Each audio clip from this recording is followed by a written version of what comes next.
Hola. A continuación paso a compartir la entrevista que ayer sábado 17 de abril nos realizó Francisco Murcia sobre Nicolás Salmerón. El motivo de la entrevista tiene que ver con que Francisco Murcia, actualmente docente investigador en la Universidad de Castilla-La Mancha, está realizando una tesis doctoral precisamente sobre Nicolás Salmerón.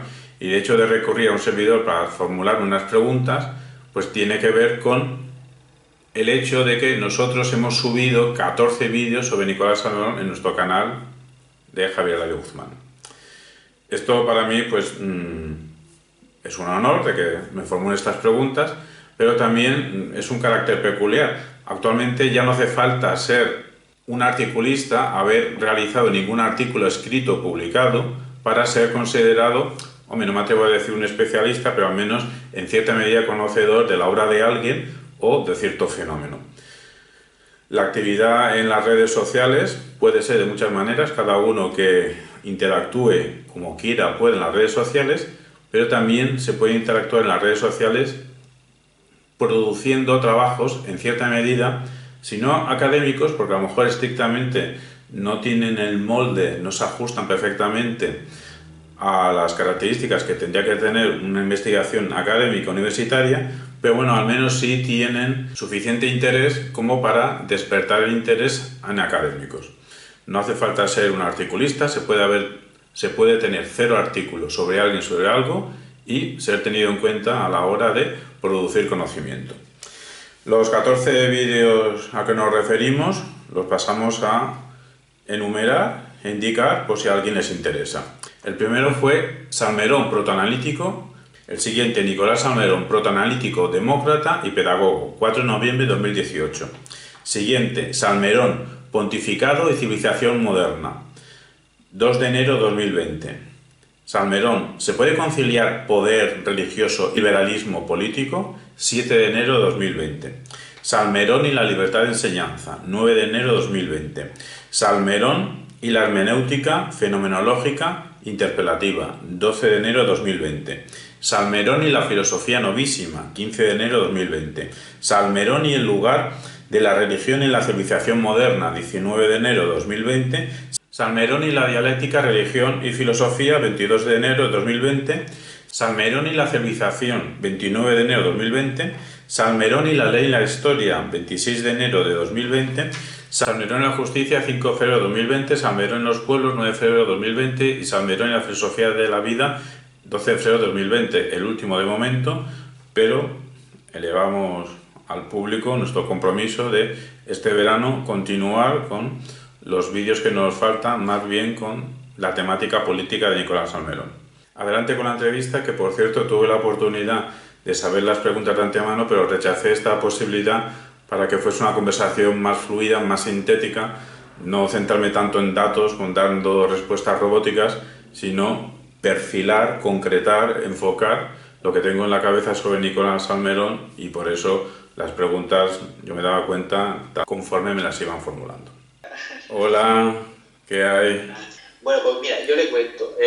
Bueno, ya le comenté un poquito de qué iba la tesis, pero bueno, básicamente yo he hecho análisis de textos de Salmerón. Vamos, yo creo que, además, como he visto todos los vídeos en YouTube, me imagino, sé que sobre lo que le voy a preguntar seguramente sepa contestar, porque, claro, yo lo que he hecho ha sido un análisis de contenido de los textos de Salmerón, pero no solo de los filosóficos, sino también de los políticos, de la categoría de educación, incluso economía, que tienen algunos por ahí, desperdigados, que no se habían encontrado antes y tal. Y pues sí que he hecho ese análisis de contenido, pero otra de las técnicas pues es la entrevista semiestructurada en profundidad. Entonces es como una cruce de técnicas para poder sacar una conclusión.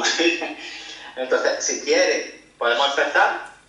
Y yo, pues, bueno, yo voy haciendo preguntas. Entonces, yo le voy contando. Mire, una de las técnicas parte del contenido que yo he realizado en ese análisis de los textos de Salmerón es también una frecuencia de palabras. Entonces, una de las más utilizadas en todo tipo de textos, revistas, boletines, periódicos y de distintas categorías, ¿no?, es la palabra vida. Es decir, es la más utilizada. ¿Qué cree que significa este concepto para Nicolás Salmerón? Pero para empezar, vida lo conecta Salmerón con razón. Digamos que la apuesta fuerte de Nicolás Salmerón es una apuesta por la razón, pero no una razón abstracta.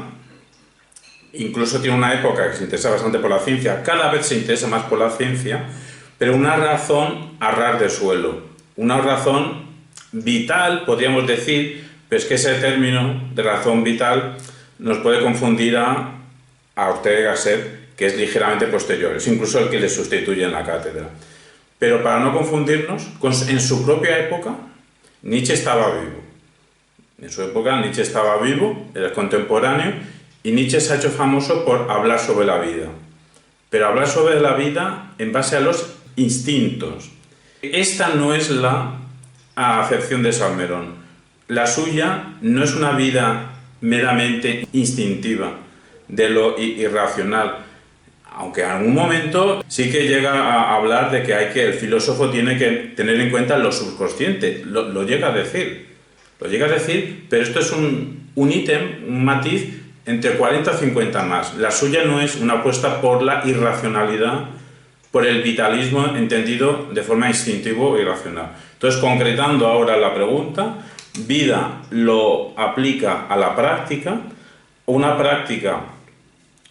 Una de mis tesis propias es que la formación filosófica de Nicolás Salmerón le sirve de base, su oficio de profesor de filosofía, llega a catedrático de metafísica, su oficio le da pautas para, como quiere hacer precisamente una filosofía cada vez más práctica, entonces tiene una vocación pedagógica, entonces transforma sus ideas filosóficas en una aplicación didáctica, práctica. De ahí que cuando aterriza de verdad en la vida política, pues su vocación es ser un pedagogo. Realmente pasa la historia como uno de los precursores de la institución libre de enseñanza, pero en realidad, cuando hace docencia, es en el Parlamento. Y tiene textos literales que dice que el político tiene que ser un pedagogo para el pueblo.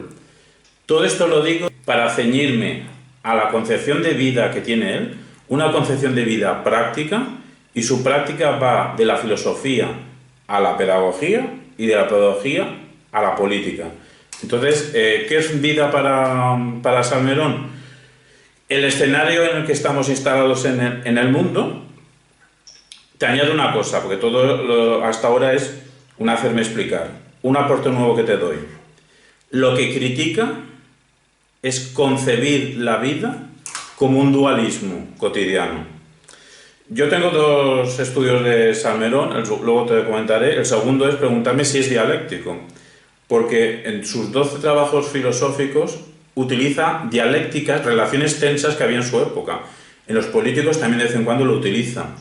Pero luego he encontrado textos literales de él que critican el dualismo cotidiano. Por dualismo cotidiano me refiero a la concepción simple de que la realidad es una lucha de contrarios, opuestos, del blanco y el negro, la noche y el día, de saciedad, frío, calor. Es decir, critica esa concepción simple e incluso simplista, la critica.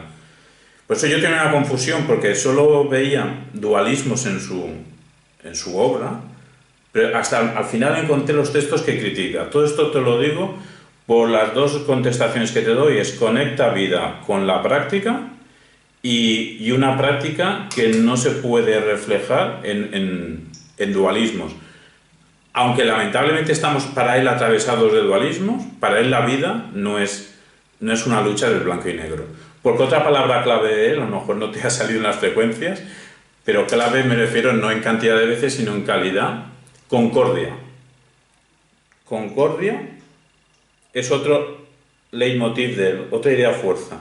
Por eso, repito, vida con práctica, una vida parece que sea dualista, pero que hay que buscar el concierto. Y también dentro de esas palabras que emplea Salmerón de forma más reiterada, está la palabra de espíritu, ¿no? ¿Qué connotaciones tiene ese concepto, ese término en el aspecto filosófico del krausismo y de Salmerón a lo largo de su vida? Él tiene una transición, él tiene una transformación. Acabas de nombrar krausismo, acabas de nombrar, no sé si lo has nombrado, el krausopositivismo, que se le suele etiquetar. De las pocas veces que se le nombra a Salmerón, por cierto, es que yo en la Facultad de Filosofía Nicolás Salmerón no me lo nombraron nunca. Pero bueno, tampoco, a lo mejor la palabra Ortega y Gasset salió una vez de refilón, ¿no? No es que tuviesen manía a Nicolás Salmerón, es que no explicaban a ningún filósofo o pensador español, ¿no? Entonces, tengo aquí un tochaco impresionante de 1200, yo qué sé, esto cuánto tiene, 1200 páginas del legado español filosófico e hispanoamericano del siglo XX. Y claro, Nicolás Salmerón, aunque vivió poco en el siglo XX, unos 7-8 años, creo que en 1908 más o menos, murió, vivió en el siglo XX. Entonces, digo, a ver qué pone aquí de Salmerón. Y lo que pone en Salmerón es krausista que transita hacia el krausopositivismo. Busca la concordia entre especulación. A veces se especula en filosofía sobre el espíritu. Busca la concordia entre la especulación y la observación de la naturaleza. Entonces yo, de los vídeos que has visto, hay una serie de 12 vídeos cortitos, no sé si has visto otro más largo, de una charla que hay de 30 minutos en la UNED, en el 2018, 25 del 10 de 2018, que me preguntaba si Nicolás Salmerón podía ser un filósofo precedente de la filosofía analítica actual. Entonces ahí explico una transición, se llama Salmerón protoanalítico. Entonces en ese trabajo, que es el que ahora mismo, esta semana, por eso casualidad cuando me llamaste el otro día para concertar esta entrevista, estaba terminando mejorar el guión que tenía, lo he convertido en artículo y lo he presentado el 15 de abril, acababa el plazo para presentarlo en una revista. Entonces, cuando ya sea, soy optimista, saldrá. Y si sale, ya directamente tendrás y todo el mundo acceso pues, a una revista electrónica. Y si no sale, también entra dentro de lo posible, pues las mejoras que he hecho las pondré en el vídeo. Entonces, ahora dicho muy brevemente, muestro que tiene una evolución. Para poder catalogarlo de más o menos analítico, debería cumplir 3 requisitos. La primera tiene que ver con lo que acabas de preguntar, porque la concepción analítica de la filosofía surge a mediados del siglo XIX, a finales, como una reacción a Hegel, al idealismo de Hegel, al uso exacerbado de la palabra espíritu. Lo que pasa es que también es una palabra muy utilizada en la época, en todo el siglo XIX.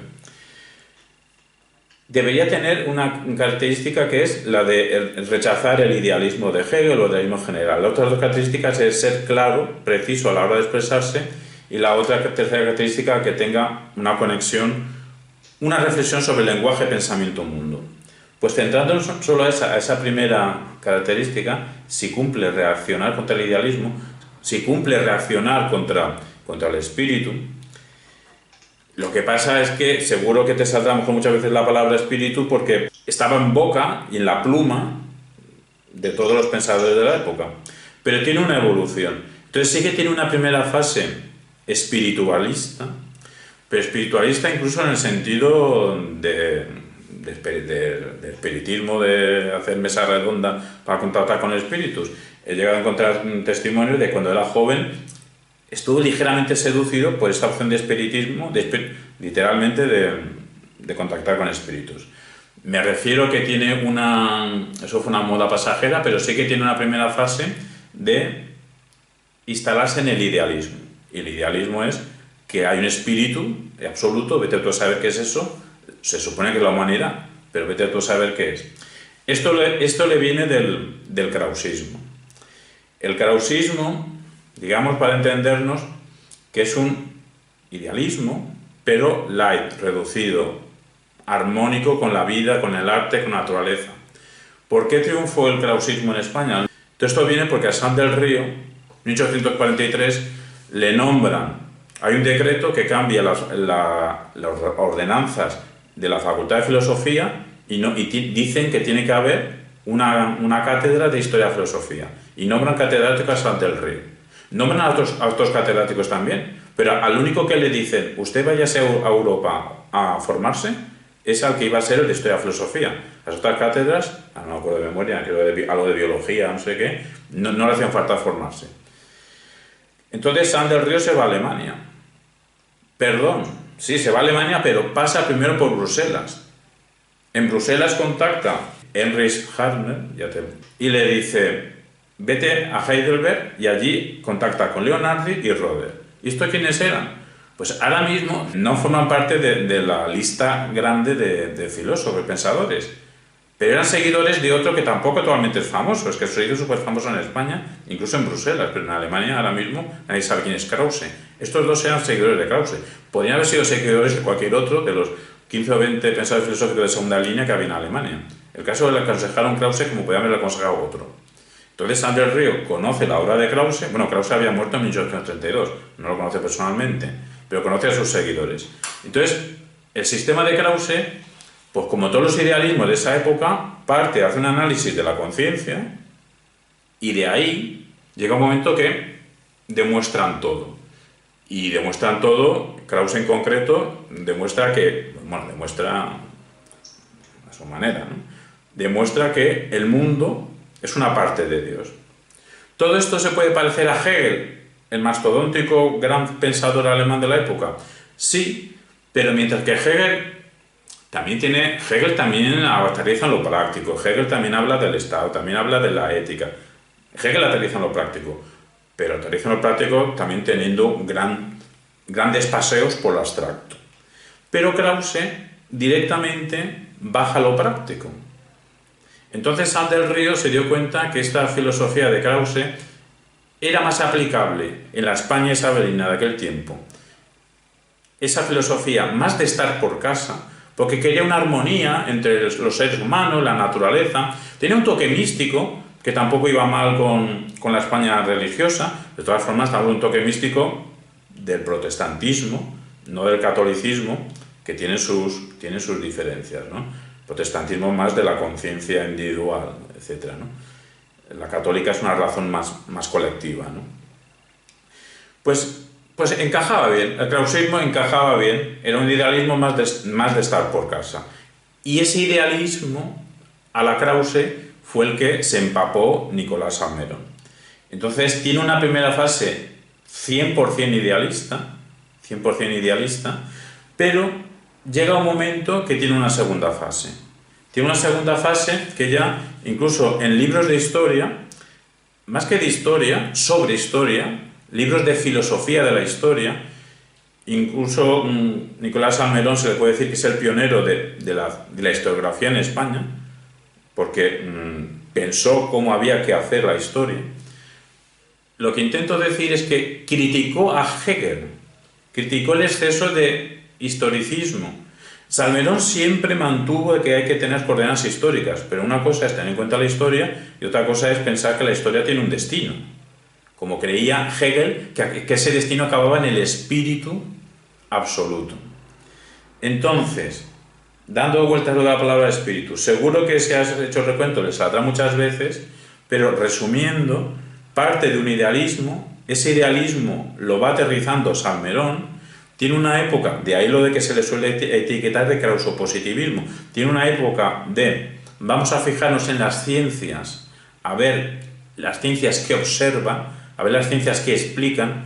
He encontrado textos que literalmente Salmerón dice: el filósofo que especule al margen de la ciencia, no me acuerdo literalmente cómo acaba la frase, pero que ese filósofo está en el vacío, está en lo abstracto, no está construyendo nada. Entonces, por un lado, cada vez el espíritu del que habla es un espíritu más apegado a la vida que tú decías que es una palabra que la usa mucho, pero una vida, repito, no entendida a la Nietzsche. Una vida no entendida a vivan los deseos, vamos a cumplirlos. Y repito lo de antes, no quiere decir que Salmerón fuese ciego a lo importante de su época, que fue el descubrimiento del inconsciente. Ya el arte se adelantó a la ciencia. Pero Nicolás Salmerón también llegó a decir, estemos atentos a lo subconsciente. Y también un concepto que ahora acaba de hacer referencia es el de historia, ¿no? ¿Cómo influye ese concepto, que era una de las preguntas además que tenía planteada en el desarrollo de esos textos o pensamientos filosóficos de Salmerón? Porque sí habla de la historia, incluso hay textos dedicados a ella, simplemente. Lo más importante de Salmerón sobre la historia, y eso lo hace súper importante actualmente, son dos tesis. Una tesis es la naturaleza común, universal, de la especie humana, que existe una naturaleza común en los seres humanos. ¿Esto por qué es importante? Porque ahora podrás decir, bien, pero si es que eso es una obviedad. Es una obviedad desde que se reconocen los derechos humanos, que tampoco se reconocen en todos los países. Llevamos décadas reconociéndolos, pero todavía no son universales el reconocimiento. Y hay críticas a los derechos humanos, que si es una declaración occidental, etcétera, etcétera. Pero en su tiempo no era tan normal afirmar y justificar que hay una naturaleza común. ¿Eso por qué es importante? Porque si hay una naturaleza común, entonces los seres humanos son portadores de algo común. ¿El qué? Varias cosas, evidentemente. Una son cosas literalmente biológicas. En lenguaje más actual diríamos genéticas. En aquel momento Salmerón no tenía ese vocabulario, pero sí sabía la palabra biología. Lo biológico, claro que es una palabra que existía. Y literalmente dice Salmerón que la biología como ciencia debería ser una subárea dentro de la historia. Una parte del área científica de la historiografía, para Salmerón tiene que ser la historia. Porque ahora me voy a la segunda tesis. Esa historia, con H minúscula, lo que nos ha pasado, digo historia con H mayúscula, me refiero, no es una matización mía, la historia, la historiografía, la ciencia con H mayúscula, los hechos con H minúscula. Los hechos, la historia con H minúscula, para Salmerón, tienen una evolución, tienen un cambio. Que tiene un cambio, eso lo tiene claro. Y ahí podríamos todos, o casi todos, darle la razón. Luego tiene un añadido, que ese cambio es positivo. Es una evolución positiva. La palabra progresista ya empezaba tímidamente a utilizarse también en esa época.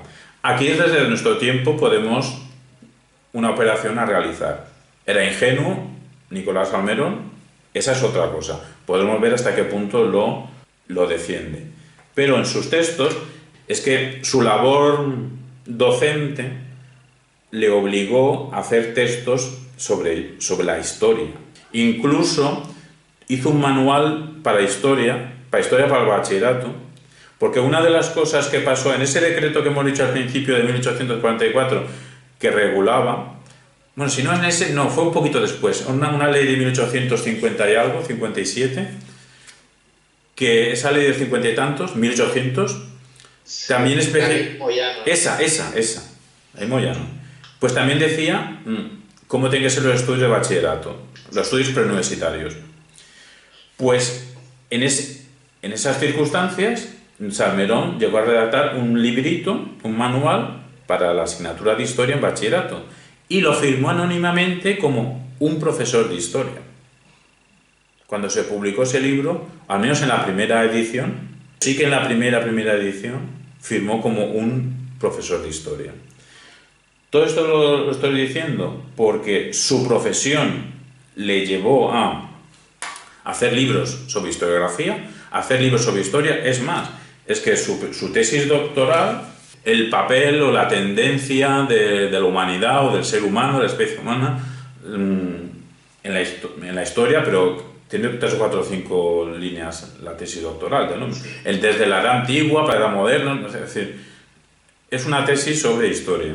Le tocó por sorteo. ¿Todo esto a qué viene me estás preguntando por la historia? Porque su profesión le llevaba a hacer textos de historia y en textos de historia pone 2 tesis que al menos a parecer mío son súper importantes, que hay una naturaleza humana común. ¿Por qué es importante? Porque luego hay filósofos actuales que dicen que tenemos una naturaleza humana común. Uno es John Rawls, fallecido, 2000 y pico, 2000 poco, o sea, actual, aunque no esté vivo, John Rawls, y lo mismo con Richard Bullheim, aunque habla sobre el arte, es un filósofo analítico del arte y de filosofía de la mente, también justifica que tenemos una naturaleza humana común.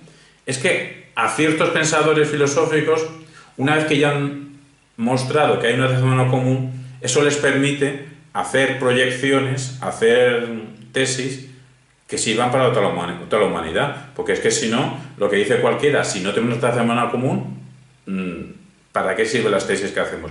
Eso la mayoría de los filósofos se olvidan de demostrar que la tenemos, y hay unos poquitos que lo han hecho. Pero lo han hecho hace poco. Los dos han muerto a principios del siglo XX.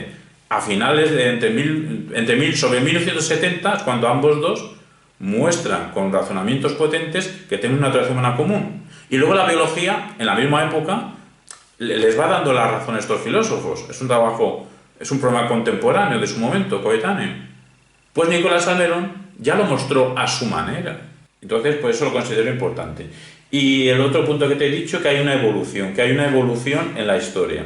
Eso será mentira, será verdad, será lo que sea. Pero ahora solo quiero subrayar que hay gente ahora potente que lo defiende. Dos. Uno, el más famoso, es Pinker, Steven Pinker. Tiene un título que lleva algo parecido a Los ángeles que llevamos dentro.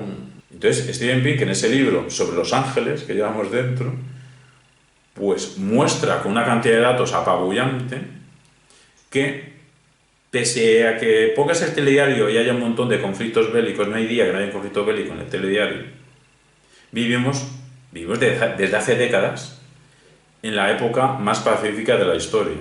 Es más, muestra que ha habido un decrecimiento de la violencia. Evidentemente, como el apogeo violento de la especie humana fue la primera mitad del siglo XX, pues todos los datos...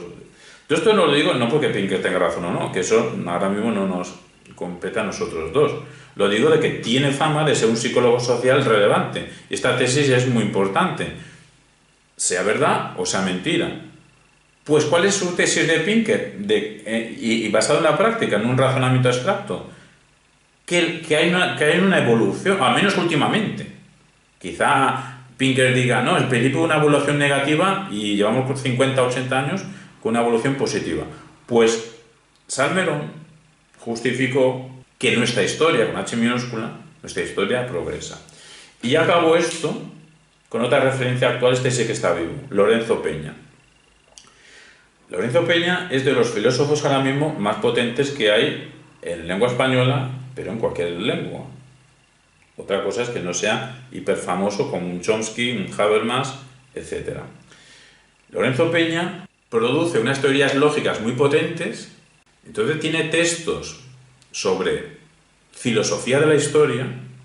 Como el pensamiento entero de Lorenzo Peña es un racionalismo gradualista, aplica el gradualismo en lógica, que no todo es 0 o 1, que no todo es verdad y falsedad, que hay una transición, una graduación entre lo 100% verdadero y lo 100% falso.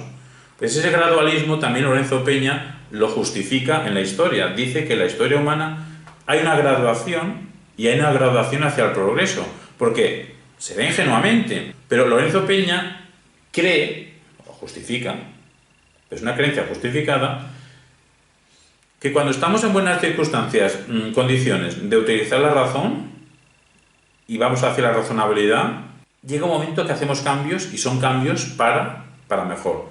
El balance entre muchas cosas negativas, luego viene lo positivo. Esto de Lorenzo Peña será verdad, será mentira, será una tontería, será lo que sea. Yo solo digo que Lorenzo Peña, objetivamente, es un filósofo potente. En historia dice que hay gradualismo y que la naturaleza humana es común. También comparte, antes solo te he dicho que Rawls y Bullheim dicen que la naturaleza humana es común. De los que están vivos lo dice Lorenzo Peña. Y Lorenzo Peña dice las dos cosas que dice Salmerón sobre la historia. Repito, naturaleza humana común y una historia H minúscula en evolución.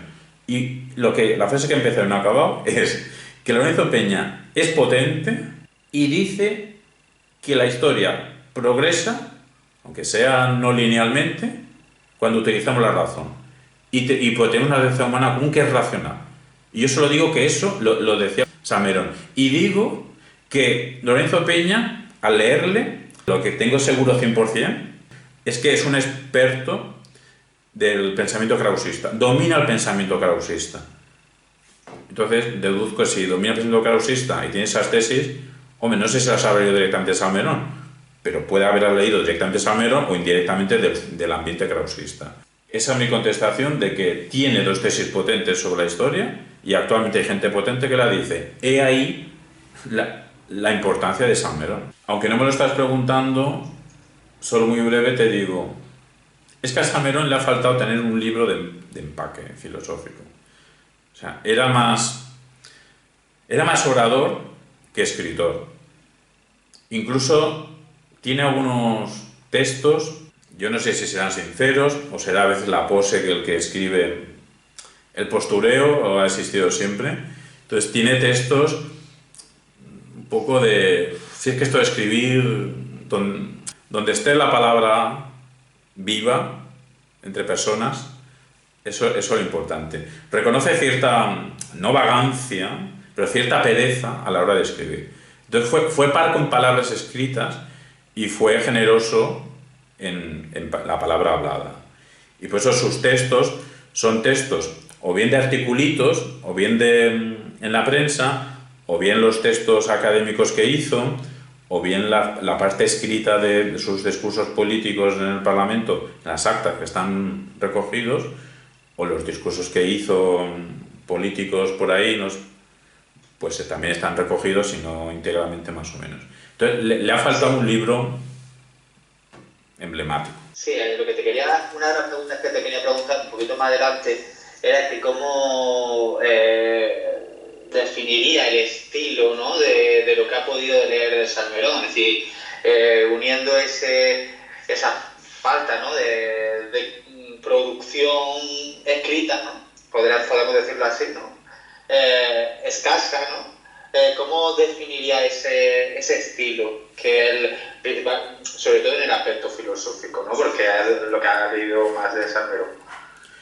Pues haciendo broma, primero te digo que lo de la escasa producción se parecería a cualquier profesor universitario actualmente con los mal llamados papers en español, los artículos académicos, que ahora yo hablo de los filósofos, pero el resto de áreas académicas será lo mismo.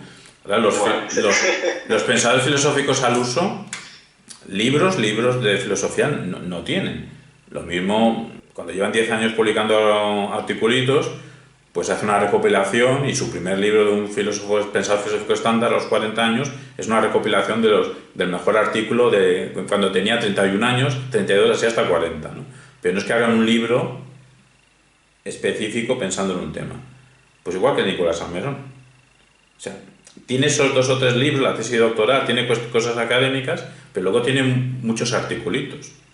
Entonces, su manera de trabajar se parece a la actual, con la diferencia de que ahora hay una obsesión por la producción que afortunadamente él no la tenía, pues eso se pudo dedicar a la política y a las relaciones pedagógicas. El estilo. Te he dicho antes que una de las 3 características para poderse considerar mínimamente analítico Nicolás Salmerón es la claridad expresiva. Entonces aquí también encontré, y eso lo explico más en detalle en esa conferencia que di en la UNED, que es un vídeo mío que se llama Salmerón protoanalítico, tiene una evolución. Cuanto más idealista era, más embrollado era su manera de escribir. Y conforme se va haciendo en la terminología de la historiografía estándar, que lo llaman krauso-positivista, yo es que intento mostrar que igual que ha habido fundadores de la filosofía analítica en Austria, en Inglaterra, en Centro Europa, en Estados Unidos con Peirce, etc., pues a Nicolás Salmerón pues también se le puede incluir en esta nómina, ¿no? Si cumpliese ese ítem de 3 de la claridad expresiva. Entonces, cuando va dejando el idealismo, que repito, nunca deja de darle importancia a la historia, pero pues darle importancia a la historia no quiere decir que sea historicista. Y ahora acabo la frase, me acuerdo de decir lo de espíritu, te digo también que hay una confusión, porque su primer discípulo principal, algo de ser Serrano, su primer discípulo, cuando dice las épocas que tiene Nicolás Salmerón, hay una época que la etiqueta tal y le pone el adjetivo de idealista. Porque Nicolás Salmerón utilizaba mucho la palabra ideal. A lo que voy, pero te estoy contestando la primera pregunta de todas. Ahí Nicolás Salmerón, yo me fijé, cuando utiliza ideal, no se refiere ideal de idea, de idealismo, etc. Se refiere ideal de tener un ideal, de que para tener un criterio evaluador, ¿cómo vamos a evaluar si no tenemos un tipo, un ideal, un modelo? Será influencia platónica que tendría Salmerón. Pero cuando utiliza la palabra ideal, a veces Nicolás Salmerón no la utiliza como una palabra que tenga que ver con la corriente del idealismo, sino un ideal en el otro sentido de tener un criterio evaluador. Por eso, su discípulo, para un servidor, se confunde cuando lo denomina de idealista, incluso en esas segundas o terceras fases que tiene. Y yo en ese artículo que te digo que me pregunto si es analítico, encuentro frases de Nicolás Salmerón que lo que es fenomenista, que va a los fenómenos. Pero es más, es que hay una corriente en filosofía, del mismo es poco, la fenomenología de Husserl, que se puede sintetizar en vayamos a las cosas mismas, que son los fenómenos. Pues es que Nicolás Salmerón tiene una frase que dice que es que une la misma frase el concepto claridad con el concepto a las cosas mismas.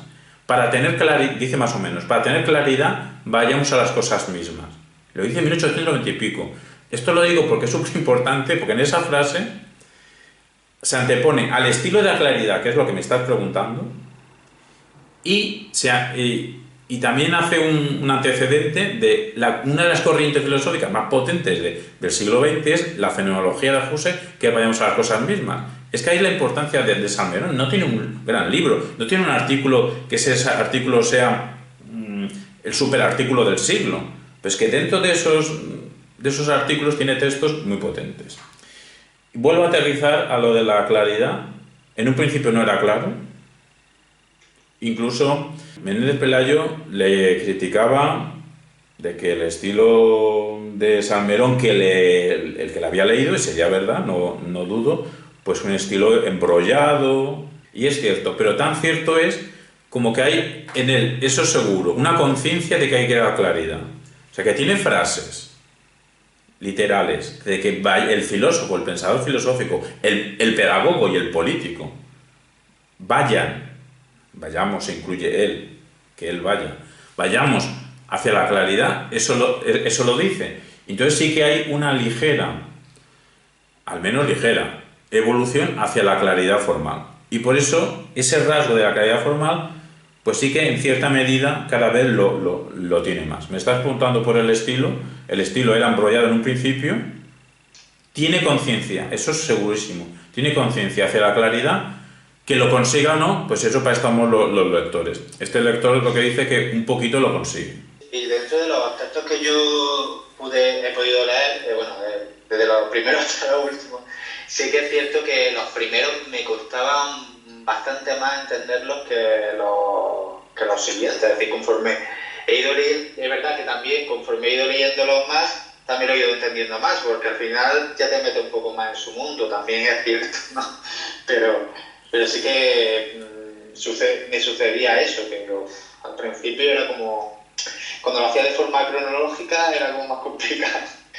Y otro de una relación... Perdona que te corte, para que no se me olvide. Lo del estilo hemos dicho escrito, pero como orador, lamentablemente, fonéticamente, acústicamente no lo hemos escuchado. Solo tenemos las actas.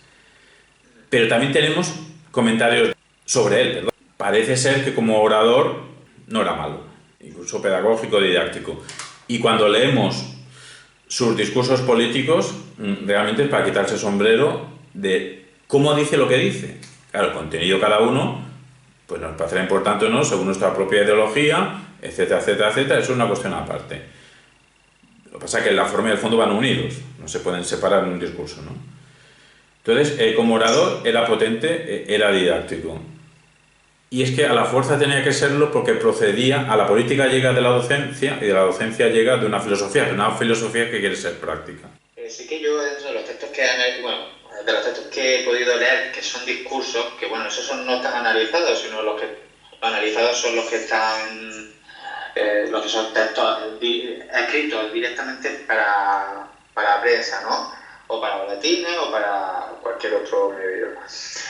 Los discursos sí que, curiosamente, lo que he podido apreciar es que utilizan más figuras retóricas incluso que los propios textos escritos. Es decir, que con la palabra yo construía mucha más belleza muchas veces que cuando se sentaba a escribir, ¿no? Vamos a decirlo así, un poco... No sé, me parece curioso por su parte. Sí que me han comentado la gente que he ido entrevistando que Salmerón cuando daba un discurso no tenía el discurso escrito, sino que tenía un esquema.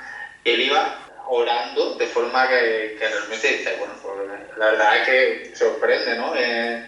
Porque yo ahora mismo no podría hablar con esa belleza, ¿no? De cualquier tema, creando figuras retóricas, metáforas, polisíndrome, es decir, un montón de figuras retóricas que, no sé, que así, sin más, lo veo difícil, ¿no? Y es que estaba bastante adoctrinado, bien enseñado, o tenía el discurso bien aprendido, ¿no? No sé. Acepto todo lo que dices, pero asociando belleza con verdad. Que no se quedaba en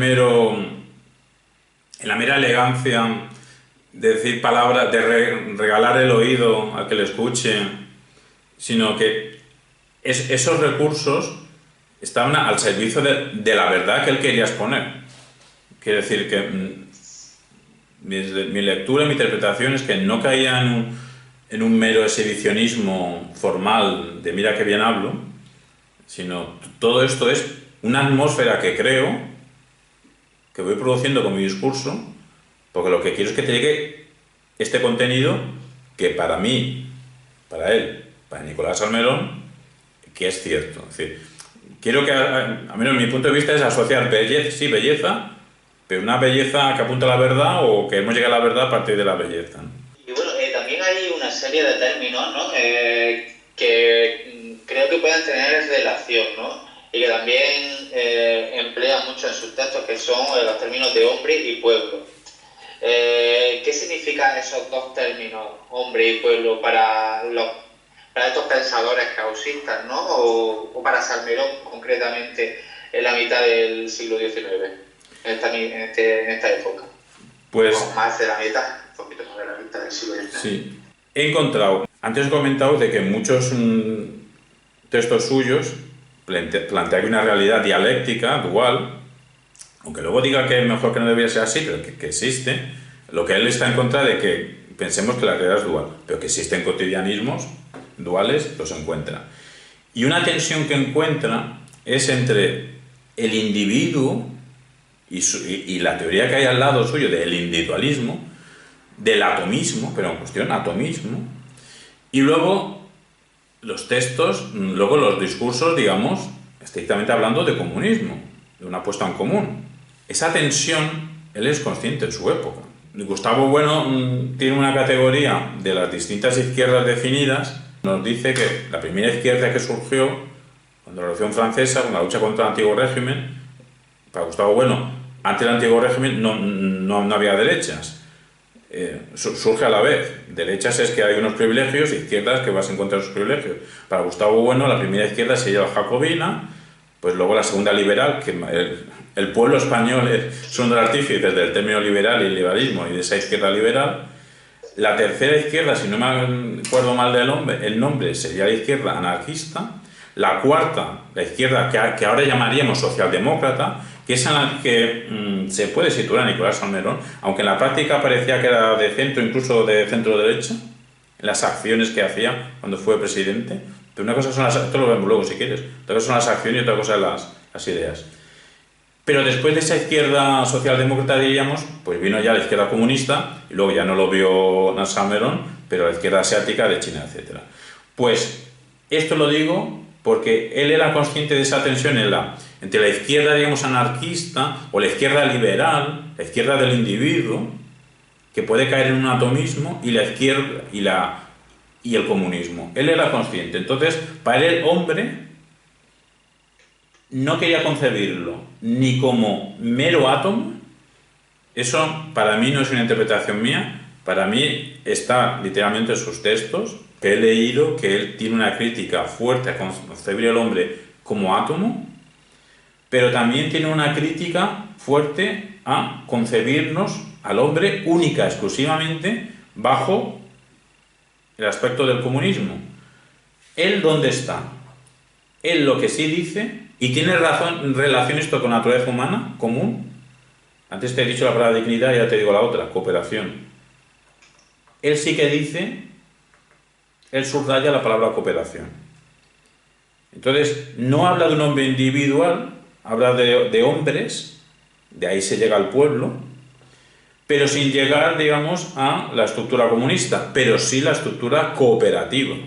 La estructura cooperativa. Lo de pueblo, enlazándolo con antes con lo de la historia.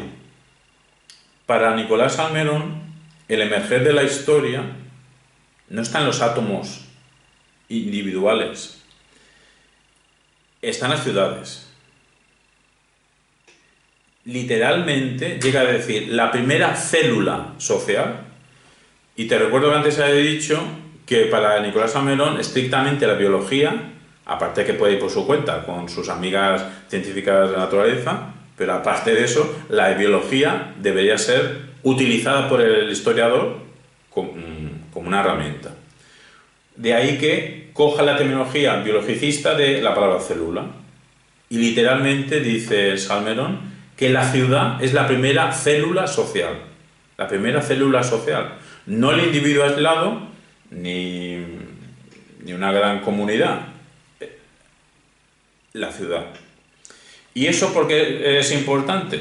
Porque, como siempre, tendrá razón o no tendrá razón.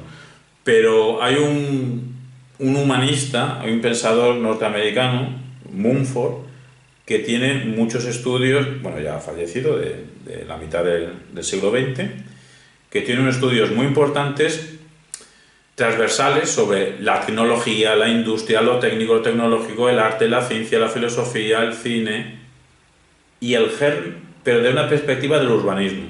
Porque para Mumford el eje es la ciudad.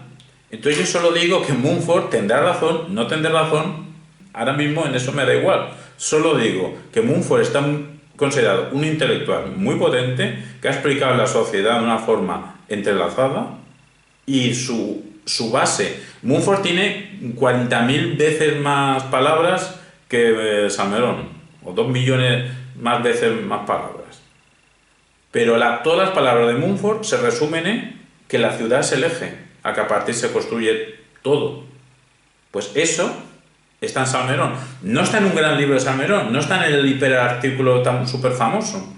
Frege, en 1892, tenía sentido de referencia, un artículo súper famoso. El Salmerón estaba vivo. Salmerón no tiene artículos de ese estilo, que todo el mundo hable de esos artículos. Pero tiene la frase, que me has preguntado por lo de hombre-pueblo, relacionado al pueblo, tiene la frase de que la ciudad es la célula social. ¿Y qué significa Dios para los krausistas? Porque sí que está presente en muchos de sus textos, hay en muchos de sus textos que critican el clero, pero no critican a Dios. Es decir, ¿qué significa ese concepto espiritual también, ¿no? Un poco. Ya te he comentado al principio que para el krausismo son incluso místicos. Para el krausismo, Dios, el mundo es una parte de Dios. Salmerón Salmerón cree en Dios, Salmerón cree en Dios. Pero aunque Salmerón crea en Dios, su inicial idealismo, pero incluso llega a decir espiritismo, o sea, llegó a coquetear con sesiones de hacer espiritismo. Conforme se va haciendo más lector, porque sabemos los libros que leía, eso es un dato que existe, está al alcance, yo lo he recogido, y por eso sabemos que leía en cierta época, que leía en cierta otra época, y cuando murió su maestro, digamos, San del Río, aunque Nicolás Salmerón tiene una frase al final de su vida que él, bueno, sí, ha tenido guías, el San del Río tiene Krause, aunque no lo conoció en vida, evidentemente, pero que él, su único maestro, maestra, es la razón. O sea, Salmerón dice, sí, puedo haber tenido maestros, pero mi auténtica maestra es la razón. Entonces, el aspecto de Dios, conforme se va separando del idealismo y se va acercando a lecturas positivistas de la época, de Comte, etcétera, de Taine, pues digamos que su creencia en Dios se va haciendo privada. También hay que tener en cuenta aquí que los krausistas, la religiosidad que tenían era una religiosidad que o coqueteaba con el protestantismo o directamente entraba de lleno con el protestantismo. Todo esto para hacer crítica a la fuerza de la religión que tenía en aquel momento España. De los tres grandes bloques que he encontrado temáticos de Nicolás Salmerón, el primero es la religión, es la filosofía de la religión. Quizá el segundo sea cuestiones de pedagogía y filosofía, y el tercer bloque grande que he encontrado es cuestiones de historia, de sociedad, de política, pero el primero es de religión. Y ahí en religión no habla directamente de Dios, habla de las tensiones entre, a veces, religión católica y religión protestante, habla de la tensión entre el ultramontanismo, o sea, esa concepción ese radicalismo católico a ultranza, ultramontanismo, que había en su época, y otras concepciones que al final fueron hacia actitudes laicas. Él finalmente fue un defensor de una España laica. Privadamente creía en Dios, pero su religiosidad tiene textos de coquetear con el protestantismo. Para él, un Estado moderno tiene que tener libertad religiosa. Y él hace, por eso sea actual, porque ahora mismo la palabra libertad se utiliza mucho, no me voy a mojar sobre el presente, se utiliza bien o mal, pero un dato de la frecuencia de palabras, al menos de libertad se emplea mucho. Y él critica cierto uso de la libertad, por eso es actual Nicolás Salmerón. Bueno, que no estaba por la revolución, estaba por el pacifismo, pero a veces tiene otra dualidad, que es o ultramontanismo o religión radical o Estado laico. Un Estado laico que permite la libertad religiosa. Y él dice, es que curiosamente los del ultramontanismo son abanderados de la libertad. Pero, continúa la frase, pero de la libertad religiosa sí, de su libertad religiosa ultracatólica. Lo digo porque es que a la palabra comunismo, de lo común, él la emplea, que él habla directamente de una dicotomía entre el individuo átomo y el individuo comunitario, utiliza estas palabras de la libertad y estos eslogans que tenemos ahora, hablando claro en Madrid o comunismo o libertad, para entenderlos o para comentarlos o para interpretarlos, el conocimiento de Nicolás Salmerón nos puede dar luz. Nos puede dar luz porque él también jugaba con esas dicotomías y su solución es que no tenía que haber dicotomía. Tiene que haber un concierto, una concordia inspirada por la luz de la razón. Resumidas cuentas, era creyente, pero apostaba una vida laica. Pero sí que lo que ha dicho, que bueno, una de los textos, de los temas de los textos, ¿no? que aparecen en los textos escritos por Salmerón, es decir, son la libertad de conciencia o pensamiento, ¿no? Que es uno de los temas que más aparecen, ¿no? En estos textos que he podido estar analizando. ¿Qué significa para Salmerón? Porque sí que esa libertad de conciencia o pensamiento está relacionado con muchos otros tipos de libertades, ¿no? Sí, pero no nos olvidemos lo que he dicho, estaban influidos, iba a decir contaminados, por el protestantismo, que cuando dice hay que tener libertad de conciencia, está muy... Aquí sí que no podemos hacer interpretaciones ligeras, ligeras, arbitrarias o la que queramos hacer, sino que él utiliza una tecnología muy concreta que está influido por el protestantismo, en el sentido de que la religiosidad se lleva a la práctica con una conciencia personal, con una comunicación directa con Dios, Eso la cultura protestante, la religión protestante, lo tiene más a gala que no en la cultura católica, que necesita el intermediario del cura, de la operación de la confesión. Necesitamos el intermediario del sacerdote, ¿no? Dice, ¿qué interpreta por libertad de conciencia? Lo que el mundo protestante interpreta por libertad de conciencia. En ese sentido, está en la órbita similar, en la misma época en Inglaterra estaba el utilitarismo, es decir, está en la órbita de estas reivindicaciones de la libertad, con libertad de conciencia, pues una comunicación directa con ese hacedor del universo llamado Dios. Es que una cosa que no hemos dicho es que también coqueteaban los krausistas con la masonería. Entonces, la masonería es creyente en Dios. Lo llaman el arquitecto del universo. De ahí todos los simbólicos de escuadras, cartagones, reglas, etcétera, circunferencias para aquí, triángulos para allá.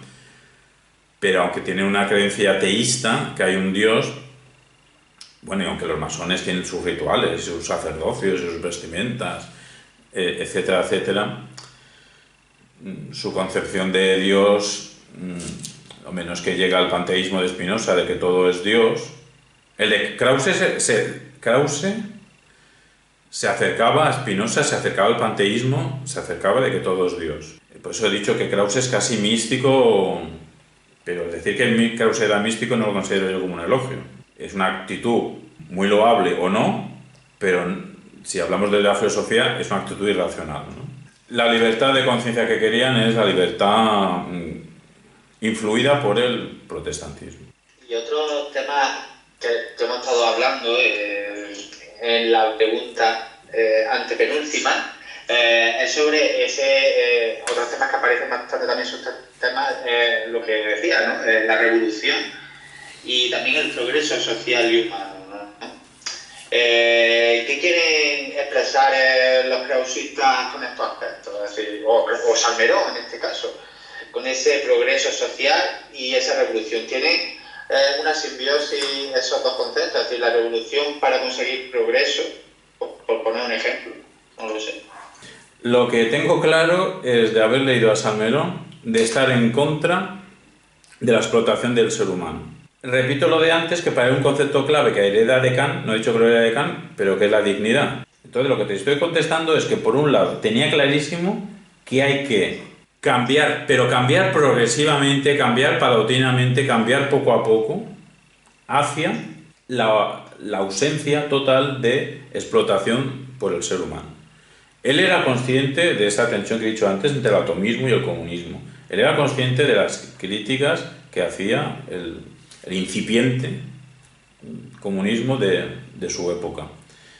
Para él la solución siempre era a corto plazo la reforma. Sobre la historia, reconoce que hay una ley en la historia, pues, o revolución o reacción. ¿Qué ve Nicolás Salmerón en su presente? Indiferencia, confusión, superstición, egoísmo. Esto es palabras de él. Y todo esto se traduce en la vida política en una situación dialéctica. Lo que llevo antes todo el rato diciendo, él ve situaciones dialécticas, pero no dice que la realidad sea dialéctica, no es un dialéctico. O bien haces la revolución, o bien reaccionas. Bueno, no quiero criticar a Salmerón porque es que hacer la revolución también es una reacción. Querrá decir que reaccionas de forma no revolucionaria. O bien reaccionas ante la incipiente revolución que pueda venir. Vale, reacción lo está diciendo en el sentido, es que no quiero meter la pata, han dicho reacción, en el sentido de reaccionario, de en contra de la revolución, así lo utiliza Salmerón. Dice, o bien haces la revolución o bien reaccionas. Reaccionas ante la incipiente revolución que pueda venir. O sea, es que revolución también poder también puede ser revolución de derecha, no porque tiene que ser una revolución solo de izquierdas, ¿no? Pero sí que dice o revolución o reacción. Pero es que él no está ni en la revolución, en el cambio drástico, para solucionar el gran drama de que hay gente explotada, ni mucho menos quiere que el gobierno reaccione en previsión de la revolución que va a venir. Solución, como lo hemos dicho en la entrevista, es las reformas progresivas. Es que, por ejemplo, él estaba a favor del sufragio universal, pero también lo quería poco a poco. Todo lo quería poco a poco. Entonces, esto es algo que se le puede criticar o no, es que a lo mejor tiene razón, es que a lo mejor los cambios drásticos conllevan reacciones drásticas de los que no quieren la revolución. Y para evitarlo... Sí, es lo que decía en el tema del sufragio, es que la ciudadanía debía estar educada y para poder ejercer ese derecho. Es uno de los textos que escribió. Exactamente lo que estás diciendo, de ser educada para ver ese derecho. ¿Y educada cómo? Estas 3 o 4 tesis, sí, tampoco tiene tantas tesis, pero todas son importantes. Lo que te acabo de decir que encontré hace un momento, lo de la ley en la historia, de que en la historia H minúscula hay una ley. ¿Cuál? De que si aplicamos la razón de forma correcta, como esto está inspirado por Kant, ¿no? Pues que iremos llegando a soluciones mejores. Es que él dice que en su época es una época oscura. Resume todo el síntoma de su época con la palabra oscuridad. Pero ¿cómo se sale de la oscuridad? Literalmente dice, conociendo la ley de la historia, o también dice, como tú acabas de decir, educando al pueblo. Por eso, lo que he dicho antes, que concibe al político como pedagogo. Pero para eso tendrá que tener... también lo dice. Para eso tendrá que tener conocimiento de calidad. He ahí otra importancia de Salmerón. Hay un filósofo político español muy importante, Daniel Innerarity. Pues Daniel Innerarity tiene unos libros muy potentes sobre filosofía política y, resumiendo todos, que necesitamos tener conocimiento de calidad para vivir en política, no solo para ser gobernante, para ser gobernados incluso más. Nos hace falta conocimiento de calidad. Pues eso de que hace falta conocimiento de calidad en la política, ¿quién lo dijo? Lo dijo Platón. A lo mejor aquí Salmerón no es original, lo dijo Platón, pero con otra terminología. Y Salmerón sí que era un gran conocedor de Platón. De Kant también. Y es que no ser original tampoco te condena, no que no hay que ser original. Pero supo ver uno de los males de su tiempo. Él lo dice, toda esta cosa negativa, una época oscura, etc. Y se sale con el conocimiento de calidad y a través de la pedagogía. Y lo que he dicho antes, para no decirlo mal, exactamente en Cartas sobre la civilización presente, marzo de abril del 67, medita sobre la civilización, todo hecho, hombre o pueblo. Y ahí donde dice que ni idealismo ni atomismo.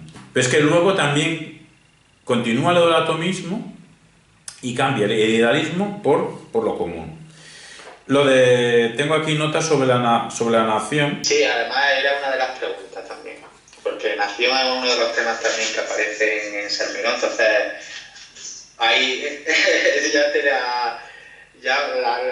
hacemos esa pregunta también, porque conforma parte del vocabulario, ¿no?, en los textos filosóficos, y pues para saber un poco también a qué hace referencia ese término, el de nación, o naciones. Pues lo que le interesa a Salmerón es el paso de lo que él dice, del medio ambiente, de estar en naturaleza, pues eso dice que la biología es importante para la historia, a la idea de nación. Pero eso ¿cómo se hace? Bueno, pues eso que hace que el historiador tiene que ser consciente de cómo emerge el temperamento, las inclinaciones que tenemos, los dotes, las competencias, las cualidades. Por eso el historiador tiene que ser un biólogo, pero literalmente nos dice, cuando predomina la historia sobre la naturaleza, entonces cuando emerge algo que podemos llamarlo nación. Mientras estamos en un plano estrictamente biológico, siempre estamos en un plano estrictamente biológico, es decir, aunque ahora estemos entre una pantalla tú y yo, no deja de ver aquí biología pura y dura. Pero cuando única y exclusivamente hay biología, cuando solo hay naturaleza, poquita historia, entonces ni hay nación, a lo mejor no hay ni ciudad, y hay grupos humanos, etc. La célula social es la ciudad. ¿Cuándo emerge la nación? Cuando podemos transformar la naturaleza. En ese momento es cuando existe la nación.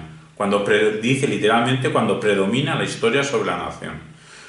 Lo que he dicho hace 2 frases parece de Marx. En la misma época Marx decía que transformar naturaleza. Salmerón no dice transformar naturaleza, pero dice cuando la historia predomina. Pues lo mismo que digo antes, Marx tendrá razón, tendrá no razón, etc, etc, etc. Pero sobra decir que es un pensador potente.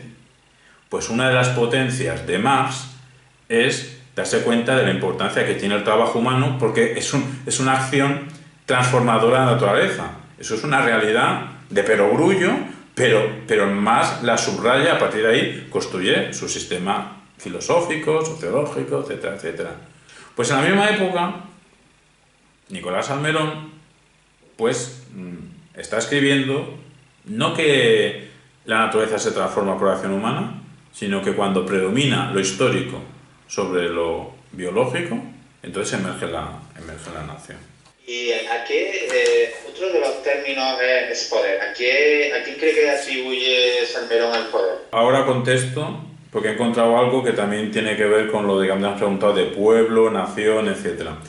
Es que hay ciertas frases de Nicolás Salmerón que, como lo saques de contexto, lo podemos etiquetar de algo que no es. Porque me han preguntado por hombre, me han preguntado por ahora nación, incluso ahora poder, lo podemos relacionar. Él hace unas conexiones con la palabra suelo, la palabra raza, la palabra nación. Todo eso lo conecta. Y cuando se tiene conciencia de lo que acabo de decir, la conexión entre el suelo, la raza que lo habita y cómo esa raza se convierte en una nación, cuando ocurre eso, entonces tenemos conciencia histórica. Tenemos conciencia histórica de que somos una nación o que somos un pueblo, etc. Dicho así, es que suena muchísimo, bueno, suena exactamente igual a lo que Heidegger a mediados del siglo XX, incluso antes, lo más peligroso es antes, cuando Heidegger era rector de la Universidad Alemana y tenía carnet del Partido Nacional Socialista Alemán, pues también en los años 30, año 33, Heidegger tenía también frases que unía el suelo, que unía la raza y unía la nación. Entonces, ese discurso de Heidegger, utilizando esas tres palabras, era un discurso nacional socialista. Y ya sabemos dónde llevó ese discurso. Pues a llevar al menos 6 millones de personas a las cámaras de gas, etcétera, etcétera. Y las mismas frases la tenemos en Nicolás Salmerón. Y también la palabra patria. La palabra patria. Y antes me has dicho de progreso. Y entonces subrayo algo que se nos olvida. Que la palabra patria, pues en España, hace unas décadas, fue capturada ideológicamente, pero a veces nos olvidamos, por la derecha sociológica, hablando claro, pero nos olvidamos de que en la izquierda sociológica es donde emergió esta conciencia de patria. Incluso la palabra nación, o sea, es un concepto que sale de la izquierda liberal, las Cortes de Cádiz de 1812, de ahí sale el concepto de nación española. Lo que intento decir, que entre la izquierda de los años del siglo XIX y del siglo XX, hasta la llegada de Franco, la izquierda era, o algunos de la izquierda eran muy patriotas y la palabra patria la tenían en la boca cada 2 por 3. Lo digo porque Nicolás Salmerón tiene la palabra patria y tiene esta relación de suelo, raza, nación, que como me lo quite de contexto, pues parecería un gurú fascista. Y bueno, y la palabra poder, ¿a qué crees que atribuye Salmerón ese concepto? Que hemos estado hablando de nación, pero ese el poder, ¿a quién cree que se lo atribuye? ¿Al clero, a la iglesia, al individuo, a la educación? ¿Al poder de Salmerón? En la razón. Lo que tú acabas de comentar, de que él era consciente del poder real que tenía la Iglesia Católica, él era consciente del poder real que había ante el tradicionalismo, él era consciente del no poder que tenía el movimiento obrero, la clase obrera. He ahí su famoso discurso en las Cortes a favor de que se reconociese el derecho de asociación, de la Asociación Internacional de Trabajadores, que en España tuviese su grupo. Eso es una conciencia de que no tenía poder la clase obrera. O sea, ¿quién tenía el poder? quien no lo tenía era la clase obrera. Y él es consciente de que no tiene por qué a la fuerza comulgar con ruedas de molino del obrerismo para defender que tengan derecho a la asociación. Pero, aunque suene así muy metafórico, el poder, lo tiene quien tiene la razón. Y el primer periodo de Salmerón, bueno, hasta 1870 y poco, ¿no? Está influenciado por el krausismo, ¿no? Por ese primer, antes de llegar al Positivismo. Al positivismo, eso. Cuenta con más escritos en revistas, boletines y periódicos. ¿A qué cree que se debe que esta etapa sea la más prolífica en este tipo de escritos? El motivo exactamente no lo sé. Ahora intentamos razonar una respuesta, pero lo que es verdad, lo que acabas de decir, que hay una fecha tajante, que el autor ha dicho, no me acuerdo de memoria, en 1870 y algo, a lo mejor coincide cuando se va a Francia de exiliado, etc.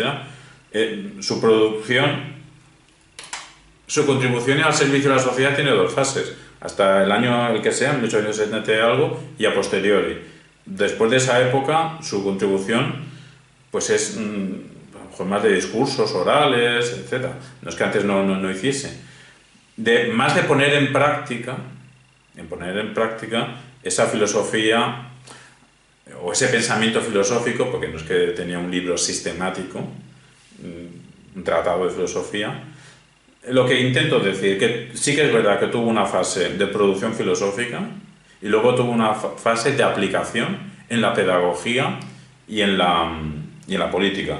Tú me dices el por qué no lo sé, pero podemos deducir razonadamente que es su propia circunstancia vital de su carrera filosófica, de que intenta ganar la cátedra de metafísica, la gana, eso le obliga, tiene que ser doctor en filosofía, le obliga a hacer una tesis, le obliga a hacer trabajos académicos.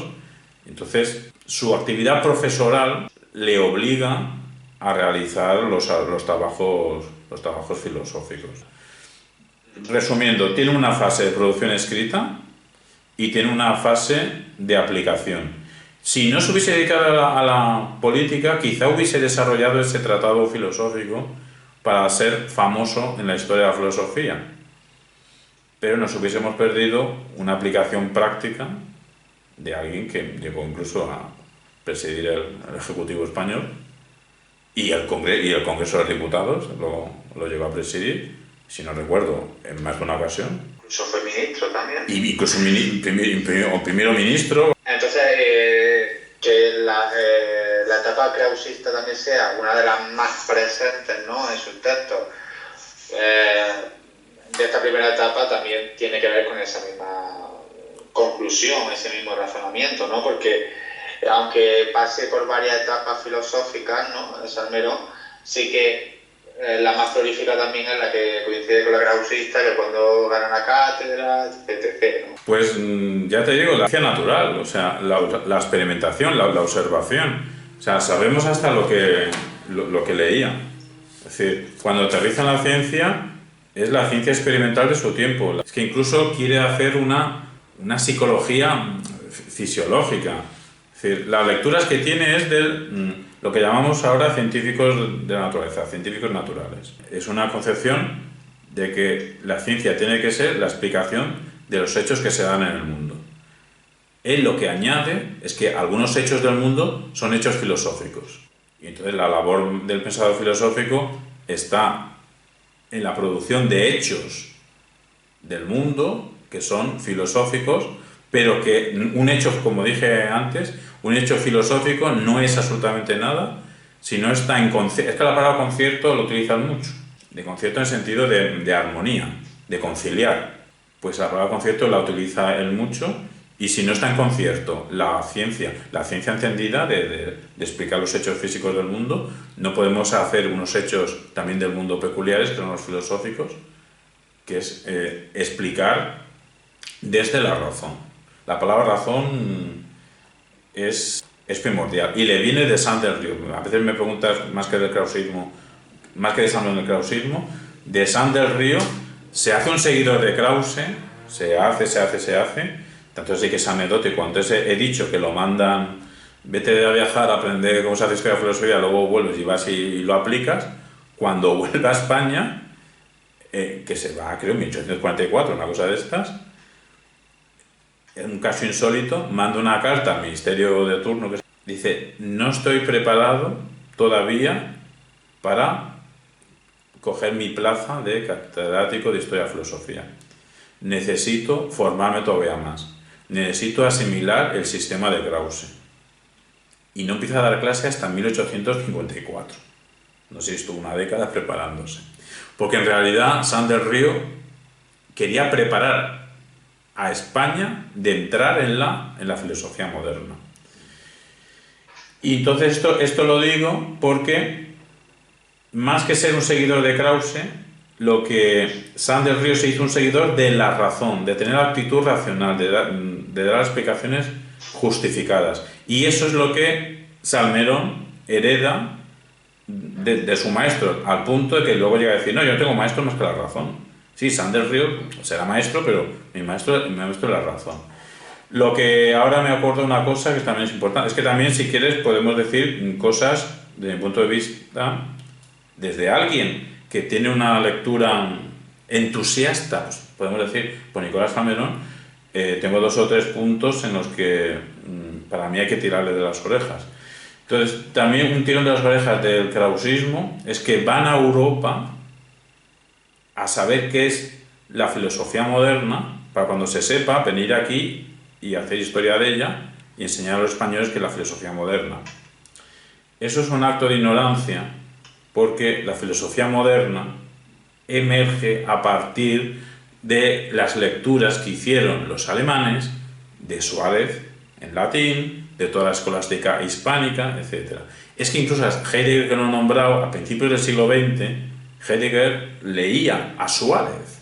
O sea, Suárez se le leyó en Alemania en latín hasta principios del siglo XX. O sea, la filosofía moderna de Descartes en Francia, y luego de Kant, etc., en Alemania, está más que evidenciado que es una reacción a las lecturas de la escolástica hispánica. Por eso, ir a buscar a Europa, que es la filosofía moderna, para venir aquí y explicarla, es acto de ignorancia. Entonces, si quieres, te digo los 2 o 3 tirones de oreja que se le puede hacer a Salmerón. También hay que hablar también de lo informal. Bueno, tirones de oreja desde mi punto de vista. Para otros será positivo.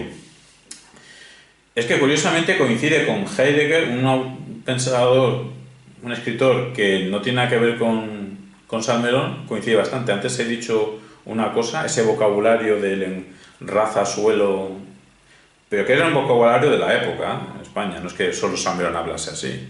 Ya he dicho antes que los liberales españoles eran los patriotas, ¿no? Sí. Otra cosa que coincide, que luego Heidegger dirá lo mismo, es que solo se puede filosofar en griego y en alemán.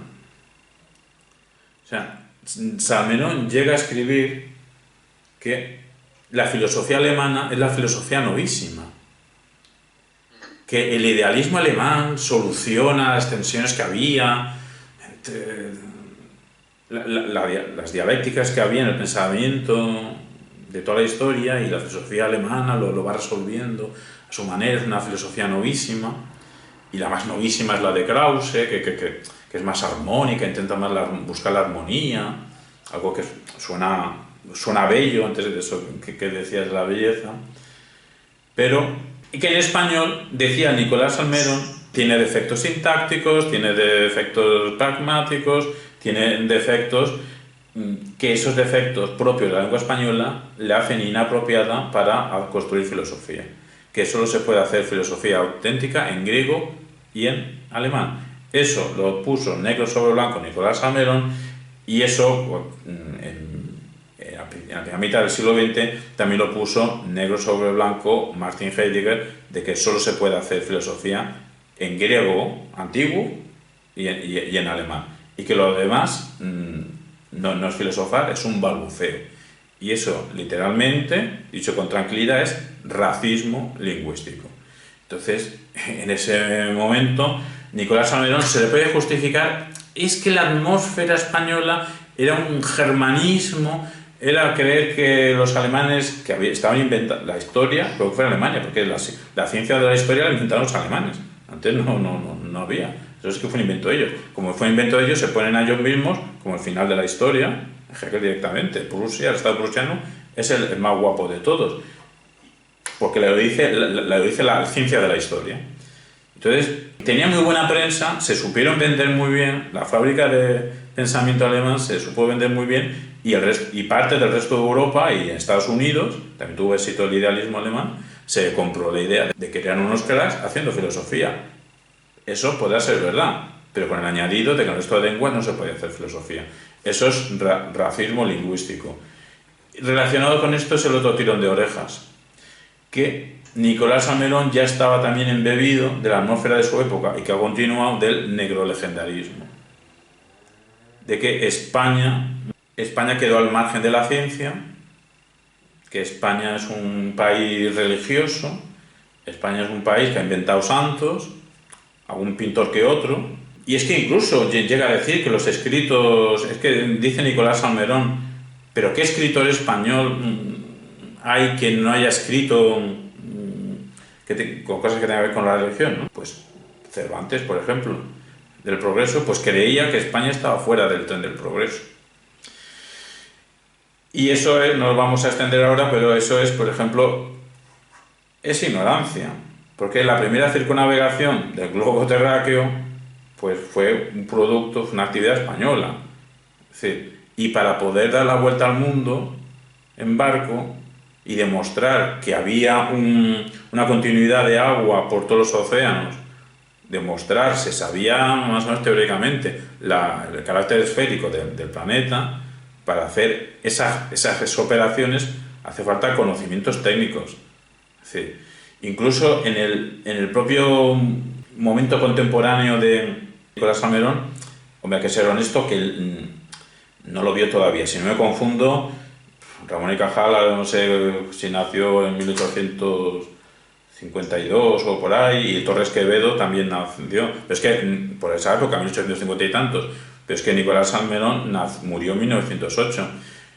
Quiero decir, es que Ramón y Cajal, fuera de España, está considerado de la misma importancia que Newton.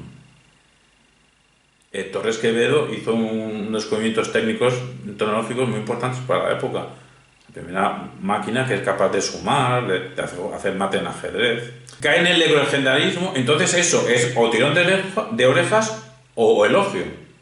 Porque aquí ya estamos hablando de cuestiones políticas puras y de cuestiones de ideología.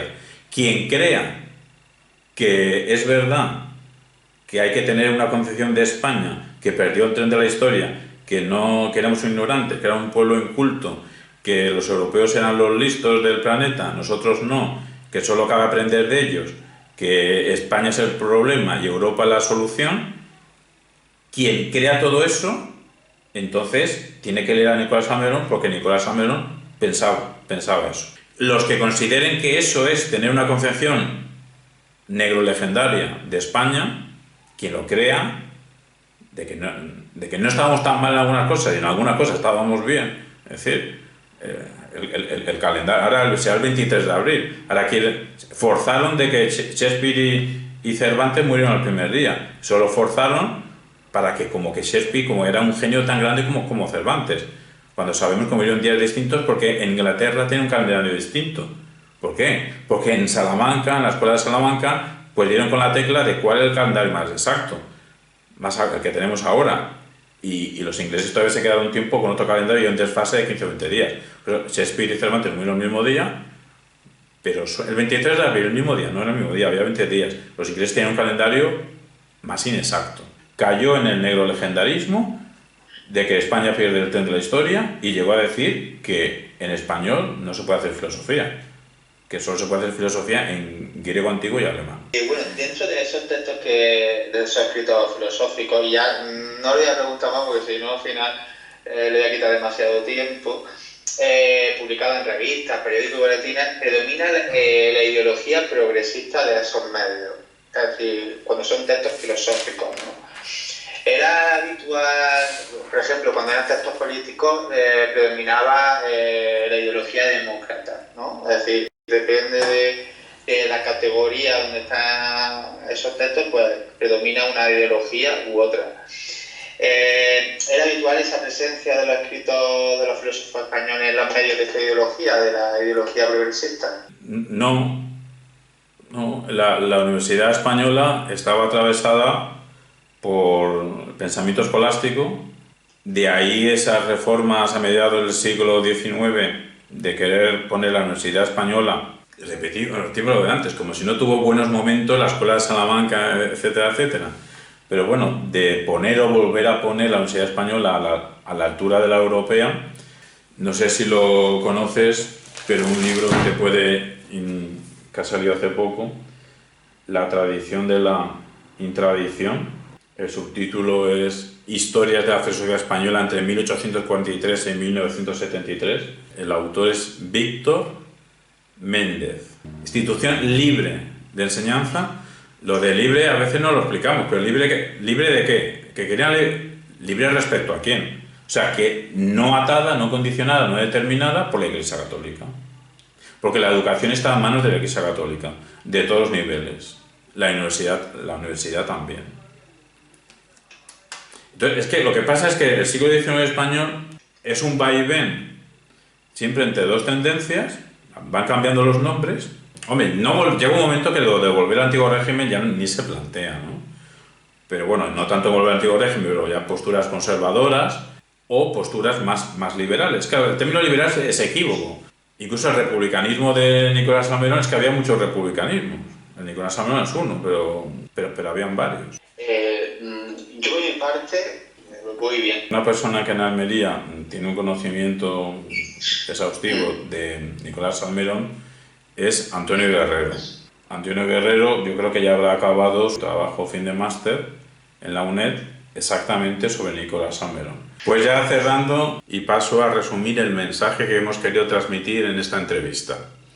El conjunto de las operaciones filosóficas, pedagógicas y políticas de Nicolás Salmerón pues están al servicio de la verdad, del conocimiento y de la dignidad.